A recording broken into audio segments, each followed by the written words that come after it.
Looking Yeah, terribly she's comfortable moving up by in the that world, car. isn't she? Oh, Morning. yeah, morning. Morning to you both. Look at what I'm stood in front of, a Rolls Royce. It's worth about just under £250,000, this car. Let me just give you a quick look at it. And the reason I'm talking about them is because Rolls Royce have got record sales this year. But have a look, we've got the chief executive sat inside. I'm afraid he doesn't come with the car. But let me give you some of the other options. We've got an umbrella here that pops out in case it's raining. We've got all kind of posh leather interior, all kinds of places to put your drinks. There's even a TV screen you might be able to squeeze in, and you can see that we're showing on there. They've obviously got good taste on what channel they're on with that. And with me now is the chief executive. Good morning to you. Hi, good morning. Record sales, you sold over just under 3,500 Rolls Royces last year. Why are you doing so well at the moment? I mean, we still see worldwide an increase in so-called ultra high net worth individuals, people who have quite a lot of disposable income, and we are happy about that because that at the end of the day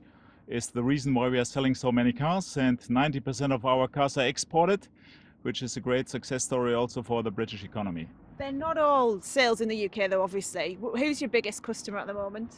Biggest customers are all Asian markets and also the North American markets. That are our main, let's say, markets in the world. But also the UK market is still very strong, still our third important market, and we have seen an incredible growth. Over 30% increase last year in the UK. That just sounds mad when you think of how hard things are in the economy. Who on earth is paying this much money for cars in the economy at the moment? I wouldn't say that that sounds mad. That's fantastic, and we should be glad. For you, it's fantastic. And I mean, it's for all of us, it's fantastic. Imagine we are employing over 1,000 people in our plant in Goodwood, and that's great. The more cars we sell, the more people we can employ. And I think that's a fantastic story. We should be glad. I appreciate that. Obviously, you're employing more people, but in terms of who is actually buying them, we keep talking about how everyone is finding things hard. So who's the typical person that'll come and spend? What's the cheapest car? Isn't that still over £100,000? It starts with £200,000, but I mean, it's a broad array of different kind of peoples. Of course, we have celebrities and we have stars out of show, out of sports business, but we also have a lot of self-entrepreneurs in, people who are running their own business and who are also employing people. And I think it's right, when they have achieved certain targets, why should they not reward themselves for certain achievements? And in terms of looking ahead to the next year, we're still talking about perhaps going into a double-dip recession. As the boss of an important company in the UK, what would you say do you think is going to happen? I'm optimistic about next year, or this year I must say, 2012.